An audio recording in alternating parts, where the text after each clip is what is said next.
পরিচালন সমিতির সম্মতিতেই কলেজে অস্থায়ী পদে নিয়োগ হয়েছিল এই মনোজিৎ মিশ্র। এমনকি তার যে নিয়োগের যে বিজ্ঞপ্তি সেখানে সই রয়েছে ম্যানেজিং কমিটির যিনি সেক্রেটারি পদে ছিলেন এবং সভাপতি পদে যিনি ছিলেন তাদের সই রয়েছে। এবং উল্লেখযোগ্য বিষয়, অশোক দেব যিনি পরিচালন সমিতির সভাপতি তার সই রয়েছে। কিন্তু তারপরেও তাকে যখন প্রশ্ন করা হয় সেই প্রশ্নের উত্তর এড়িয়ে যাচ্ছে। আর তাই এবার এই অশোক দেব অর্থাৎ তৃণমূল কংগ্রেসের বিধায়ককে এবার তদন্তের আওতায় আনা উচিত, এমনটাই দাবি করছে পদ্ম শিবির।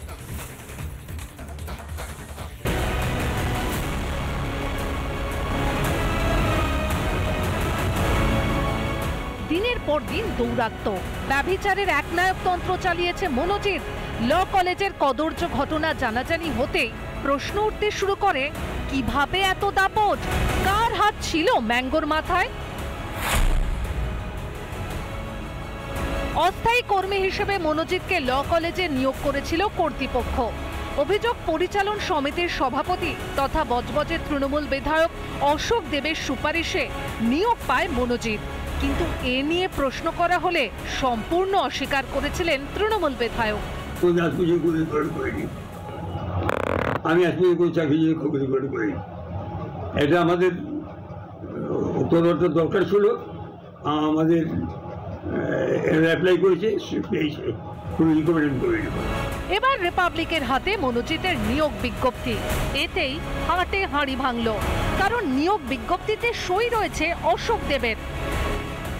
এটা স্পষ্ট, অশোক দেবের সম্মতিতে মনোজিৎকে নিয়োগ করা হয়েছিল।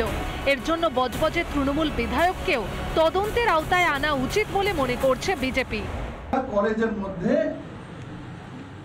ক্যাজুয়ালি রিক্রুটমেন্ট করেছো, এটা হচ্ছে সবচাইতে বড় অপরাধ। তাহলে তার জন্য আমি আপনাদের মাধ্যমে বলছি পুলিশ প্রশাসনকে যে অশোক দেবকে তার মধ্যে অ্যাকিউজ করা হোক, কারণ উনি এগুলিকে রিক্রুটমেন্ট দিয়েছেন।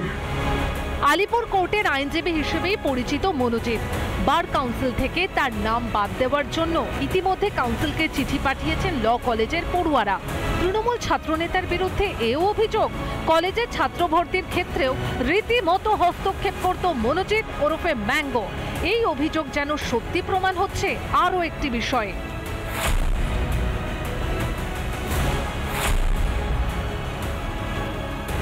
কসবা কাণ্ডে অন্যতম অভিযুক্ত জাইব আহমেদ।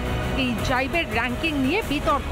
র্যাঙ্কিংয়ে অনেক পিছনে হয়েও নাকি সরকারি এই কলেজে সুযোগ পেয়ে যায় জাইব। সরকারি কলেজে ভর্তির জন্য জরুরি 700 র্যাঙ্ক। অভিযুক্ত জাইব আহমেদের র্যাঙ্ক নাকি ছিল 2634। জাভেদ আহমেদ যে মিস্টার জে নামে খুব সমাজ কল্যাণ কাজকর্ম করে, যে আজ এখন ভাইরাল, 2634 র্যাঙ্ক করে সে সরকারি ল কলেজ পেয়েছিল। কিন্তু যদি আপনারা দেখেন যে কোনো যে SC ST OBC ছাড়া খুব কপাল ভালো না থাকলে সে 1000-এর ওপর র্যাঙ্ক করলেও তারা চান্স পায় না। এতেই প্রশ্ন, এত পিছনের র্যাঙ্ক হয়েও কিভাবে ভর্তি হলো সেই ল কলেজে? তবে কি মনোজিতের হাত চষে ভর্তি হয়েছিল জাইব? আর কত বেআইনি কাজ করেছে মনোজিৎ? উত্তর কি মিলবে?